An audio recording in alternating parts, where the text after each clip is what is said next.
Hello everyone, welcome back to my channel. So today we are going to start with class 8 geography chapter number 2 land, soil, water, natural vegetation and wildlife resources. तो अभी small village Tanzania Africa की बात करी गई है. Mamba वहाँ पे उठती है सुबह पानी भरने के लिए. She has to walk a long way and returns after a few hours. तो उसको बहुत दूर जाना पड़ता है पानी लेने के लिए और कुछ घंटों के बाद फिर वो वापस आती है. उसके बाद वो अपनी मम्मा की हेल्प करती है और अपने भाई की मदद करती है गोट्स की टेक केयर करने में. All her family owns is a piece of rocky land around this small hut. तो उनकी पूरी फैमिली का जो एक वो है एक छोटा सा लैंड है जो उनके हट के आसपास का है. Mamba's father can barely grow some maize and beans on it after toiling hard. तो माम्बा के जो फादर हैं वो बहुत मुश्किल से मेज़ और सिर्फ बीन्स ही उस पर उगा पाते हैं. This is not enough to feed the family for the whole year. तो ये इनफ नहीं है पूरे साल के लिए अपनी फैमिली को फीड करने के लिए. So Peter lives in the heart of the sheep rearing region in New Zealand. तो पीटर जो है वो शीप का जो हार्ट है उस रीजन में रहता है जहाँ पे जो न्यूजीलैंड कहा जाता है. Where his family runs a wool processing factory. तो उनकी एक वूल प्रोसेसिंग की फैक्ट्री है. Every day when he returns from school, जब भी वो स्कूल से वापस आता है तो पीटर अपने अंकल को वॉच कर रहा होता है शीप का ध्यान रखने में. The sheep yard is situated on a white grassy plain with hills in for distance. तो उनका जो शीप यार्ड है वो एक वाइट ग्रासी प्लेन पे है पहाड़ों के ऊपर जो काफ़ी दूर है. It is manage in a scientific way using the latest technology. तो वो साइंटिफिक वे में लेटेस्ट टेक्नोलॉजी के हिसाब से यूज़ होता है. पीटर की फैमिली जो है वो कुछ वेजिटेबल्स भी ग्रो करती है through organic farming. Organic farming क्या होती है जो घर पे जिनमें कोई पेस्टिसाइड्स नहीं यूज़ होते, अच्छे से घर के ही जैसे हम खुद सब्जियां उगाते हैं ना वैसे होती है organic farming without any pesticides. तो कोई केमिकल्स नहीं होते उसमें. So Mamba and Peter stay in two different parts of the world and lead very different lives. तो माम्बा और जो पीटर हैं वो दो डिफरेंट पार्ट्स ऑफ वर्ल्ड में रहते हैं और अलग अलग ज़िंदगियाँ जीते हैं. और डिफरेंस उनका क्यों है? बिकॉज क्वालिटी ऑफ लैंड में है, सॉइल में, वाटर में, नेचुरल वेजिटेशन, एनिमल्स और उनकी टेक्नोलॉजी की यूजेज में फ़र्क है. So availability of such resources is the main reason places differ from each other. तो इन अवेलेबिलिटी की वजह से रिसोर्सेज में ये डिफरेंस होता है कि अब जैसे न्यूजीलैंड बहुत अच्छी कंट्री है और वहाँ पे हर चीज़ें एक क्लास मिलती हैं, तो वहाँ पे बहुत अच्छी अच्छी चीज़ें मिलती हैं, इसलिए वहाँ के जो लाइफ स्टाइल है वो बेटर है रादर देन जो अफ्रीका में रह रहे हैं. राइट. तो क्यों बेटर है? बिकॉज वहाँ पे रिसोर्सेज जो हैं वो ईजिली अवेलेबल हैं. तो ये रहता है. अब land is among the most important natural resources. Land सबसे ज़्यादा इंपॉर्टेंट नेचुरल रिसोर्स है बिकॉज ये हमारा 30% टोटल एरिया का सर्फेस कवर करता है. And all parts of the small percentage are not habitable. और जो ये सारे पार्ट्स हैं स्मॉल परसेंटेज के सारे रहने लायक नहीं है. So the uneven distribution of population in different parts of the world is mainly due to varied characteristics of land and climate. तो जो अलग अलग डिस्ट्रीब्यूशन है पॉपुलेशन की अलग अलग पार्ट्स में वर्ल्ड के, वो सिर्फ इसी वजह से है क्योंकि हर एक जगह पे अलग तरीका का लैंड और क्लाइमेट है. So the rugged topography, steep slopes of the mountains, low-lying areas are susceptible to water, logging, desert areas, thick forested areas. तो कहीं जंगल है तो कहीं डेजर्ट है, रेगिस्तान है, कहीं पे माउंटेन्स हैं तो कहीं पे लो-लाइंग एरियाज़ है. तो यहाँ पे अलग अलग लोग रहते हैं. प्लेन्स और river valleys offer suitable land for agriculture. तो जहाँ पे प्लेन्स हैं और वहाँ पे एग्रीकल्चर के लिए अच्छा है. So hence these are densely populated areas of the world. ठीक है. तो प्लेन्स में ज़्यादा लोग रहते हैं. अब लैंड किस तरीके से यूज़ होता है? लैंड जो है वो डिफरेंट पर्पसेस लाइक एग्रीकल्चर के लिए यूज़ होता है, फॉरेस्ट्री के लिए, माइनिंग के लिए, बिल्डिंग हाउसेस के लिए, roads, setting up of industries. तो ये जो कॉमनली इनको कहा जाता है कि लैंड का यूज़, क्योंकि लैंड को हम अलग अलग तरीके से यूज़ कर रहे हैं. क्या आप लिस्ट आउट कर सकते हो डिफरेंट वेज जिसमें माम्बाज और पीटर्स फैमिली लैंड यूज़ कर रहे हैं? So yes, the use of land is determined by physical factors such as topography क्या है, सॉइल कैसी है, क्लाइमेट कैसे है, मिनरल्स कैसे हैं, पानी कितना अवेलेबल है. तो ह्यूमन फैक्टर्स जो हैं वो सच एज पॉपुलेशन और टेक्नोलॉजी बहुत इंपॉर्टेंट डिटर्मिनेंट होते हैं लैंड का पैटर्न को यूज़ करने के लिए. सो लैंड को जो हम क्लासीफाई कर सकते हैं ओनरशिप के हिसाब से कि प्राइवेट लैंड या कम्युनिटी लैंड है. प्राइवेट लैंड मीन्स अगर मैंने कोई लैंड खरीदा हुआ है जो भी इंडिविजुअल ने खरीदा हुआ है. और कम्युनिटी लैंड कौन सा होता है? जो कॉमन यूजेस के लिए होता है, like collection of order, fruits, nuts, medical herbs. तो इस तरीके से तो वो कॉमन प्रॉपर्टी रिसोर्सेज होते हैं, तो उसको कोई भी यूज़ कर सकता है. So people and their demands are ever growing but availability of land is limited. अब लोगों की डिमांड तो ज़रूर बढ़ रही है लेकिन जो अवेलेबिलिटी है वो तो लिमिटेड है। So quality of land also differ करती है प्लेस टू प्लेस। लोग जो है they have started encroaching the common lands to build up commercial areas. तो कॉमन लैंड्स पे भी वो कमर्शियल एरियाज बना रहे हैं, हाउसिंग कम्प्लेक्सेस बना रहे हैं अर्बन एरियाज में, ताकि एग्रीकल्चर लैंड को एक्सपैंड कर सके रूरल एरियाज में। आज जो वास्ट चेंजेस हैं लैंड यूज़ पैटर्न में वो रिफ्लेक्ट करते हैं कि कैसे हमारा कल्चर भी चेंज हो रहा है सोसाइटी का। So land degradation, landslide, soil erosion, ये सब चीज़ें हैं, ये मेजर थ्रेट्स हैं एनवायरनमेंट के लिए। क्यों? क्योंकि एग्रीकल्चर का एक्सपैंड हो रहा है, कंस्ट्रक्शन एक्टिविटीज़ भी बढ़ रही हैं, तो इस वजह से क्या हो रहा है, सॉइल इरोजन हो रही है, लैंडस्लाइड्स हो रहे हैं, तो ये सब चीज़ें हो रही हैं। अब ये देखो, ये कुछ इमेजेस दिखाई हैं। Change in land use over time. तो पहले में कैसे खेती करते थे और कैसे घर से कच्चे कच्चे थे। अब दूसरे वाली पिक्चर की अगर हम बात करें तो दूसरी इमेज की बात करें तो दूसरे इमेज में थोड़े थोड़े पक्के घर बनने लग गए और लैंड अभी भी एग्रीकल्चर के लिए यूज़ हो रहा था। फिर तीसरी में देखोगे एग्रीकल्चर ख़त्म होकर थोड़ा सा रह गया और बसेस, घर, कार, ये सब आने लग गए हैं। अब चौथे में देखा जाए तो बहुत रश होने लग गया है, पार्क भी बन गए हैं, वहीं पे बिल्डिंग्स और ज़्यादा बढ़ गई हैं, ट्रैफिक बढ़ गया है ना। तो ये सब चीज़ें हो गई हैं। तो लैंड किस तरीके से कहाँ खाली होता था और कहाँ पे अब भर गया है, देखो लैंड कितना यूज़ हो रहा है। So conservation of land resource. So growing population and the ever growing demand has led to a large scale destruction of forest cover. तो क्योंकि पॉपुलेशन इतनी बढ़ रही है जिस वजह से जंगलों का भी नाश हो रहा है और लैंड जो है has created a fear of losing this natural resource. तो लोगों में अब डर भी आ गया है कि हम ये नेचुरल रिसोर्स खो ना दें, इसलिए लोग ज़्यादा से ज़्यादा लैंड ले रहे हैं। So therefore the present rate of degradation of land must be checked. तो ये रेट जो है वो चेक करना चाहिए कि किस तरीके से डिग्रेड मतलब वेस्टेज हो रही है लैंड की। So afforestation, land reclamation, regulated use of chemical pesticide, ये कॉमन मेथड्स हैं ताकि लैंड रिसोर्स को कंजर्व कर सके। अब सॉइल, अब जो थिन लेयर होती है ग्रेनी सब्सटेंस की जो सरफेस ऑफ अर्थ को कवर करती है उसको क्या कहते हैं, सॉइल। अब ये क्लोजली लिंक्ड है लैंड के साथ। Landforms determine the type of soil. Landforms की वजह से सॉइल डिटर्मिन होती है कि कैसी होएगी। सॉइल किससे बनी होती है, ऑर्गेनिक मैटर से, minerals, weathered rocks found on the earth, जो ये सब चीज़ें अर्थ पे होती हैं।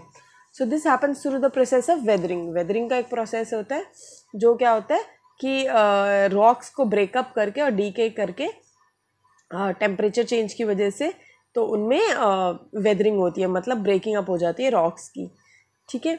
So this happens through the process of weathering. The right mix of minerals and organic material makes the soil fertile. तो अगर बिल्कुल सही तरीके से मिनरल्स और ऑर्गेनिक मैटर मिक्स हुए होते हैं तो उससे सॉइल और अच्छी होती है, जिससे हम और ज़्यादा अच्छे से खेती कर सकते हैं। तो लैंडस्लाइड्स दिखाए हैं।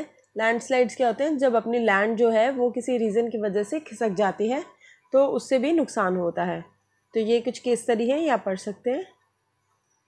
अब उसके बाद ये सॉइल का प्रोफाइल दिखाई है। जो नीचे वाला होता है वो पेरेंट रॉक होता है, मतलब यहाँ पे सिर्फ पत्थर होते हैं। ये वेदर्ड रॉक मटेरियल होता है। ये सॉइल होती है, सब soil with sand, silt and clay, और यहाँ पे वेजिटेशन होती है, मतलब यहाँ पे उगती हैं चीज़ें। So factors of soil formation. The major factorization of soil formation are the nature of the parent rock and climatic factors. तो मेजर फैक्टर्स सॉइल फॉर्मेशन के क्या होते हैं, पेरेंट रॉक की नेचर एंड क्लाइमेटिक फैक्टर्स कि rock कैसे है और क्लाइमेट कैसा है, और बाकी के फैक्टर्स क्या होते हैं, टोपोग्राफी, ऑर्गेनिक मटेरियल कैसा है, कितना टाइम लेगा सॉइल फॉर्मेशन को कंपोजिशन के लिए। सो ये सब प्लेस टू प्लेस डिफर करते हैं। अब सॉइल की बात करें तो पेरेंट रॉक, मतलब parent rock means colours determine करता है, कैसा टेक्सचर होगा, केमिकल प्रॉपर्टीज़ कैसी हैं मिनरल्स की, कंटेंट क्या है, और ये सब चीज़ें। अब क्लाइमेट पे आए तो सॉइल टेम्परेचर देखता है, rainfall influence, rate of weathering and humus formation, उससे कितनी अच्छी सॉइल निकलती है। टाइम के हिसाब से determines thickness of soil profile. Flora, fauna and micro organism affect the rate of humus formation, की कितनी हमस बनेगी, कितनी फॉर्म होगी। सो रिलीफ क्या है, altitude and slope determine accumulation of soil, की कितनी सॉइल एक्यूमुलेट होगी। तो ये सब फैक्टर्स हैं जिससे सॉइल फॉर्मेट होती है, फॉर्मेशन। अब degradation of soil and conservation measures. तो सॉइल कैसे डिग्रेड होती है और कंजर्वेशन मेजर्स क्या है। अब soil erosion and depletion are the major threats to soil as a resource. Soil erosion या डिप्लेशन जो है वो सबसे बड़े थ्रेट्स हैं नुकसान पहुंचाने के लिए सॉइल एज अ रिसोर्स को। अब बोथ ह्यूमन जो नेचुरल फैक्टर्स ये इस वजह से डिग्रेडेशन हो सकती है सॉइल को। अब किन वजह से डिग्रेडेशन हो सकती है? डिफॉरेस्टेशन, क्योंकि जंगल कट रहे हैं, ओवर ग्रेजिंग, ज़्यादा जैसे ज़्यादा कटाई वगैरह हो रही है, ज़्यादा केमिकल्स यूज़ हो रहे हैं, रेन वॉश ज़्यादा है, लैंडस्लाइड्स हो रहे हैं, फ्लड्स आ रहे हैं, तो इन सब चीज़ों की वजह से जो सॉइल है वो डिग्रेड हो रही है। So some methods of soil conservation are mulching. तो मल्च होता है कि bare ground between plants is covered with a layer of organic matter like straw, it helps to retain soil moisture. अब कैसे सॉइल को कंजर्व कर सकते हैं? मल्चिंग से। बेयर ग्राउंड को बिटवीन प्लांट्स इज कवर्ड, जो प्लांट्स के बीच में बेयर ग्राउंड है उसको हम कवर करते हैं ऑर्गेनिक मैटर से, लाइक स्ट्रॉ से, तो वो सॉइल के मॉइस्चर को हेल्प करता है। नेक्स्ट है काउंटर बैरियर्स, जिसमें स्टोन, ग्रास, सॉइल उससे यूज़ होते हैं ताकि बैरियर्स बन जाए कंटोर्स के अगेंस्ट। और trenches are made in front of the barriers to collect water, ताकि पानी कलेक्ट हो। अब रॉक डैम कौन से होते हैं? Rocks are piled up to slow down the flow of water, rocks को रख देते हैं ताकि पानी का फ्लो कम हो जाए और ये गलीज और फर्दर सॉइल लॉस में उससे कम होती है। ठीक है। अब टेरेस फार्मिंग कौन सी होती है? टेरेस फार्मिंग, या पिक्चर देख सकते हो जो 2.5 पे है फिगर। ये क्या होता है? ब्रॉड फ्लैट स्टेप्स बन जाते हैं या टेरेस बनती है ताकि स्टीप स्लोप्स पे flat services are available to grow crops. तो एक एक चीज़ें छोड़ के ऐसे क्रॉप्स वहाँ पे ग्रो करते हैं। They reduce surface run of and soil erosion, उससे भी ये फ़र्क पड़ता है। अब इंटरक्रॉपिंग क्या होती है? Different crops are grown in alternative rows and are sown at different times. तो मतलब अलग अलग तरह के क्रॉप्स जो है वो, जैसे कहीं पे कोई और क्रॉप लगा दिया, कहीं पे राइस लगा दिया, कहीं पे मेज लगा दिया, तो इस तरीके से। कंटोर प्लोइंग क्या है? Ploughing parallel to the contour of a hill slope to form a natural barrier for water to flow down the slope. तो इस तरीके से, ये जो फिगर 2.6 देख रहे हो आप, ठीक है। अब शेल्टर बेल्ट्स क्या होती है? कि कोस्टल और ड्राई रीजन्स में rows of trees are planted to check the wind movement to protect soil cover. तो उससे एक रो में सारे पौधे लगते हैं, पेड़, ताकि उससे पता लग सके कि विंड की मूवमेंट क्या है। ठीक है। अब ये एक्टिविटी है, ये आप एक्टिविटी कर सकते हो। और वाटर की बात करें, water is a vital renewable resources, natural resources है, रिन्यूएबल है, और 3/4 ऑफ द अर्थ सरफेस जो है वो पानी के साथ कवर्ड है। तो it is therefore approximately called the water planet. तो इसलिए हमें इसको वाटर प्लैनेट कहा गया है कि ये primitive oceans that life began almost 3.5 billion years पहले यहाँ पे लाइफ शुरू हुई। Even today the oceans cover 2/3 of the earth surface and support our rich variety of plant and animal life. तो इसी वजह से मतलब आज भी ओशन जो है वो 2/3 हिस्सा है अर्थ के सरफेस का, और इसी वजह से बहुत सारे प्लांट्स और एनिमल्स आज भी जिंदा हैं। So ocean water is however saline and not fit for human consumption. लेकिन जो ये ओशन समुंदर का पानी है ये थोड़ा सा नमकीन होता है और ये हम नहीं पी सकते क्योंकि हमारे कंजम्पशन के लिए नहीं होता। So fresh water accounts for only about 2.7%। तो जो फ्रेश पानी पीने के लिए है वो सिर्फ 2.7% ही बचा है। So nearly 70% of this occurs as ice sheets and glaciers in Antarctica, Greenland and mountain region. तो due to their location they are inaccessible, इसलिए सिर्फ 1% फ्रेश वाटर जो है वो अवेलेबल है और ह्यूमन यूज़ के लिए अवेलेबल है। तो ऐसा पाया गया है कि जो ग्राउंड वाटर है, सर्विस वाटर है रिवर और लेक्स में, and as water vapour in the atmosphere. तो फ्रेश वाटर जो है वो मोस्ट प्रेशियस सब्सटेंस है अर्थ पे। Water can neither be added nor subtracted from the earth. तो पानी जो है वो ना तो ऐड कर सकते हैं ना सब्ट्रैक्ट कर सकते हैं हम अर्थ से। इनका जो टोटल वॉल्यूम है वो कांस्टेंट रहता है। So its abundance only seems to vary. तो इनका जो अबंडेंस है वो सिर्फ वेरी कर सकता है। क्यों? Because it is in constant motion cycling through the oceans, the air, land, back again through the processes of evaporation, precipitation and runoff. तो ये जो है ये it is known as water cycle. अब ह्यूमन क्या है? ह्यूमन बहुत सारा पानी यूज़ करते हैं, सिर्फ पानी पीने के लिए और धोने के लिए नहीं, लेकिन प्रोडक्शन के पर्पस के लिए पानी एग्रीकल्चर में भी यूज़ होता है, इंडस्ट्रीज़ में भी यूज़ होता है, इलेक्ट्रिसिटी जनरेट करने के लिए भी यूज़ होता है। जैसे वो रिजर्वेयर्स में रखा होता है ना पानी, डैम्स में, ताकि और तरीके से भी हम यूज़ कर सकें।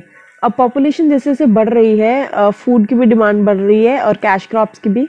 सो अर्बनाइजेशन भी हो रही है, rising standard of living are the major factors leading to shortage in supply of fresh water. So ये सब रीजन है जिनकी वजह से पानी की कमी सच में हो रही है। या तो पानी सूख रहा है या फिर वाटर पॉल्यूशन हो रहा है। अब प्रॉब्लम्स क्या है वाटर अवेलेबिलिटी की? अब there is scarcity of water in many regions of the world. अब देखो काफ़ी स्कैसिटी है पानी की। Most of Africa, West Asia, South Asia, parts of western USA, north west Mexico, ये जो सारे एरियाज हैं, इंटायर ऑस्ट्रेलिया, इन सब में पानी की शॉर्टेज है। अब कंट्रीज जो क्लाइमेटिक जोन्स में लोकेटेड हैं, most susceptible to drought, face great problems with water scarcity, तो वहाँ पे बहुत सारी कमी होती है पानी की। दस वाटर शॉर्टेज में भी consequence of variation in seasonal और annual of the scarcity is caused by over exploitation या कंटेमिनेशन ऑफ वाटर सोर्सेज। तो या तो ओवर यूटिलाइजेशन या फिर कंटेमिनेशन पानी की वजह से शॉर्टेज हो रही है। अब कंजर्व कैसे करें वाटर रिसोर्सेज को? Access to clean and adequate water sources is a major problem facing the world today. ठीक है, steps have to be taken to conserve this dwelling resource. तो हमें स्टेप्स उठाने चाहिए ताकि पानी को हम साफ रख सकें। इवन दो पानी जो है रिन्यूएबल रिसोर्स है, it's over use and pollution make it unfit for use.